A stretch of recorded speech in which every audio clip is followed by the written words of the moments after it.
ضيفنا من بغداد الصحفي علي الخالدي، أهلا وسهلا بك معنا في منصات.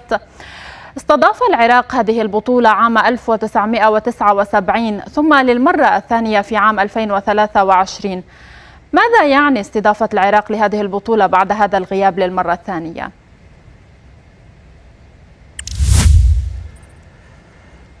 شكرا جزيلا ولبرنامج منصات ولمحطة سكاي نيوز عربية. أهلا. الكلام الذي عرض قبل القليل فعلا يرفع الرأس ويقدم للعراقيين والعرب بشكل عام دلائل كثيرة على أن العراق ما زال حاضرا وحاضنة حقيقية لكل الأفراح أن اجتمعوا فيها أهل الخليج وأهل العرب. نرى أن من عام 1979 حينما استضاف العراق هذه البطولة وتحقق الفوز، وكذلك سنة 1984 فازوا بذات البطولة، وأيضا عام 1988 انقطعت البطولة منذ عام 2000 بال 88 بعد الأحداث التي مرت عام 90 في العراق ما بين العراق والكويت، ووصلت إلى 2003، فكان انقطاع طويل جدا. سيطرت الكويت على البطولات ل10 بطولات، وتقاسم العراق وقطر والسعودية 3 بطولات لكل فريق منهم. بالتالي كانت هذه العودة هي عودة ميمونة حقيقية. نعم. عودة بطعم آخر.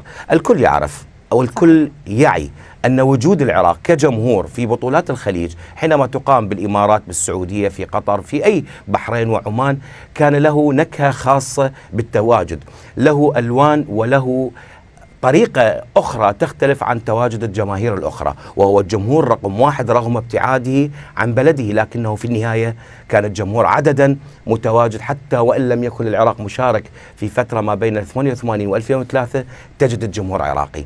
نعم. الحالة مختلفة اليوم عام 23. البصرة أولا هي المدينة الأولى في الخليج، فالطابع أن تكون في البصرة. عام 79 كانت في بغداد، لكن اليوم طعم أن تكون في البصرة طعم مختلف جدا. نعم. مفارقة بسيطة، هناك بعض المحافظات العراقية غير البصرة لغاية هذا الوقت من المعيب أن يكون لديها فندق، من المعيب أن يكون هناك هوتيل يسكن فيه غريب أو ضيف. بالتالي البصرة اليوم هذا ليس فقط ترحيب إعلامي أو ما شابه، هي حالة تسمى أهل الكرم، يسمون أهل الضيافة. بالتالي البصرة ليست اليوم عملية إعلامية أن يكون هناك أنه 2000 بيت مفتوح، سترون هناك 2000 و3000 و4000 بيت مفتوح، ولا أعتقد أن بغداديين وليس أستاذ علي، يعني من المعروف أن الملاعب العراقية في الفترة الماضية يعني واجهت حظرا فرضه الاتحاد الدولي لكرة القدم معتمدا على تقييمات أمنية لم تسمح بإقامة المباريات خلال الفترة الماضية. هل تكون بطولة كأس الخليج يعني بابا لعودة العراق إلى خريطة الرياضة العالمية؟ من قال أن البرازيل بلد آمن، ومن قال أن الأرجنتين بلد آمن، وكولومبيا بالتالي بلد عصابات ومخدرات إلى ما شابه، لكن مفتوحة الرياضية.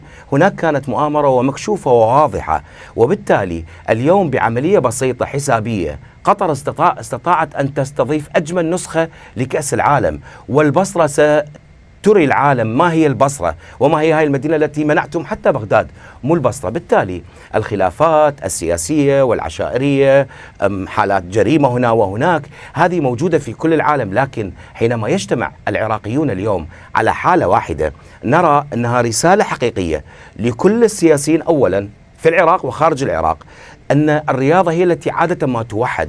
توحدنا عام 2007 في فوز العراق بكأس آسيا، فكان الالتفاف واضح من كل العراقيين، واليوم نرى لا وجود لعراق اليوم. نعم. غير متوحد على أن تكون البصرة تستضيف كرة قدم. نعم أستاذ علي، يعني عذرا على المقاطعة، ولكن لا شك أن العراق يعيش لحظة استثنائية قبل انطلاق هذه البطولة. ماذا عن الحضور الجماهيري العربي إلى العراق؟ وما هي الأعداد التي من المتوقع أن تتوافد إلى البصرة لمواكبة هذا الحدث؟ باختصار لو سمحت.